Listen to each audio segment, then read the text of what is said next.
पाटील. नाटकाचं नाव आहे अमृतवेल.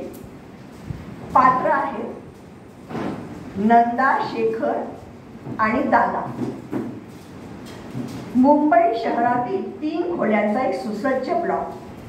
या घरात राहतात इनमित 3 माणसं.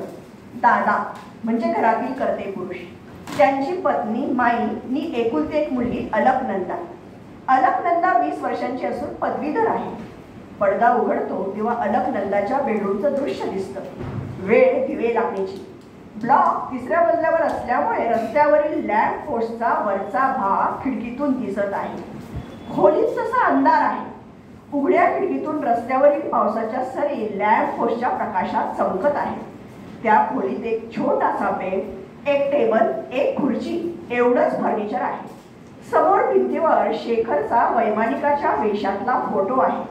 त्याला हार घातलेला आहे. त्या फोटोसमोर नंदा पाठमोडी उभी आहे.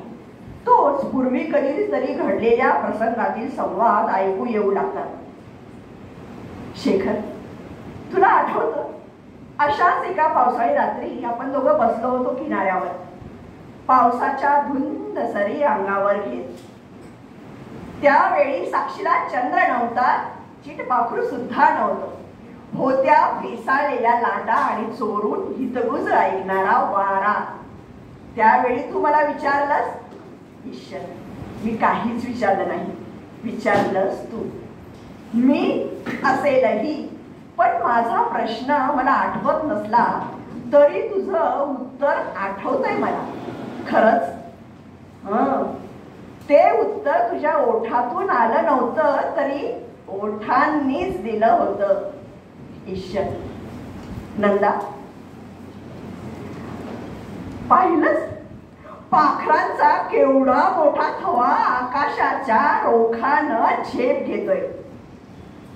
आमची विमानही अशी झेप घेतात पाखरासारखी. पण विमान ढगांच्या वर आलं की मनाचं पाखरू मुकं होतं. पण डोळ्यांच्या पाखरांना विलक्षण वेग येतो आणि तुझ्या माझ्या प्रत्येक भेटीचा प्रसंग पांढऱ्या शुभ्र ढगांवर रेखाटलेला दिसू लागतो. आज एक वैमानिकाचा कवी झालेला दिसतोय. खरं सांगू नंदा, तुझ्या सहवासात माझ्यासारख्या वृक्ष वैमानिकालाही काव्य सुचू लागतं. जरा समोर बघ ना, लाल झालेल्या क्षितिजाकडे वाटतं कुंकवाचा केवढा मोठा करंडा सूर्याचा पाय लागून लवडला आहे.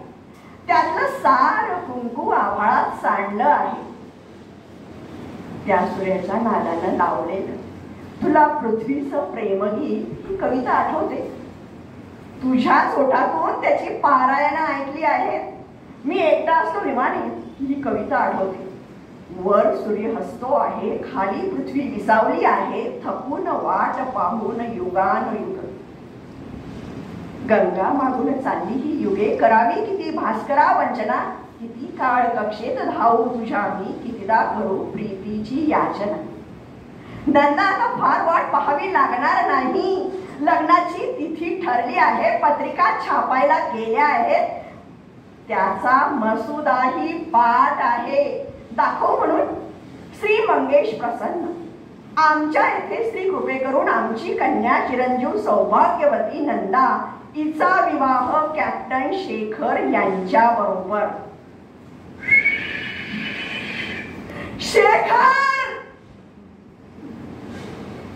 नंदा, तुझं दुःख कळतंय मला, पण बेटा तुझ्या आईकडं बघून हे दुःख विसरायला हवंय तुला, तिच्यासाठी. दादा, काय झालं होय असं? एखाद्या स्वप्नासारखं घडलं सारं. किती आनंदात होती तुझी आई. शेखर सारखा वैमानिक जावई मिळाला म्हणून. साखरपुडा झाला, लग्नाच्या पत्रिका सुद्धा छापल्या गेल्या. पण देवाच्या छापखान्यात वेगळीच पत्रिका छापून तयार होत होती. तुझ्या आपल्या एकुलते एक मुलीच्या भाग्यात माईला आभाळ ठेंगणं वाटत होतं. पण ते आभाळ भरून आलं दुःखाच्या काळ्या ढगांनी वाहू लागलं आपल्या सर्वांच्या डोळ्यातून. त्या विमान अपघातात शेखर. नको दादा, त्या दुर्घटनेची आठवण सुद्धा नको. तो घाव आठवला की वाटतं दादा की विचारावं तुमच्या देवाला. परीक्षकाला उत्तर विचारून काय उपयोग नंदा. मला ठाऊक आहे नंदा, त्या अपघातात खरी जायबंदी झालीस तू.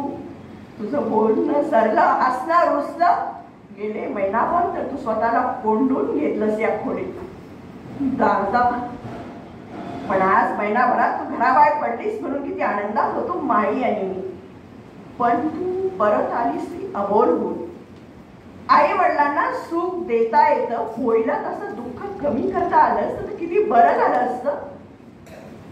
पण काही मुलींच्या ललाटी कुंकवाच्या जागी दुःखाच्या आडव्या रेषा फोडलेल्या असतात आणि डोळ्यातल्या काजळ रेषेच्या जागी अश्रूंचे सर ओघळत असतात. तुला निदान अश्रू ढाळा तरी मोकळीक आहे. तुझ्या आईला तीही नाही. आईला रडता येत नाही. आईच रडू लागली तर इतरांचे अश्रू कोण पुसणार. दादा मला सारं कळतंय, पण मनाला कसं समजव. जागेपणी पाहिलेलं स्वप्न झोपेत सुद्धा विसरता येत नाही हो मला. पण बेटा, भग्न स्वप्नाच्या तुकड्यांना कवटाळून बसण्यासाठी मनुष्य जन्माला आलेला नाही.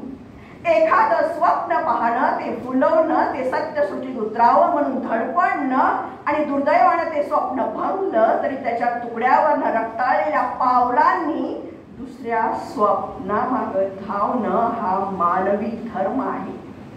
मनुष्याच्या जीवनाला अर्थ येतो तो यामुळं. दादा, सुभाषितांच्या मरमपट्टीने मनातल्या जखमा बऱ्या होत नाही. मला क्षमा करा दादा, पण मी विसरू शकत नाही शेखरला. बेटा, तुला काय वाटतं? प्रेमबंधाची जखम फक्त तुझ्या वाटेला आलीये. मी सुद्धा ती जखम सोसली. धन्यवाद.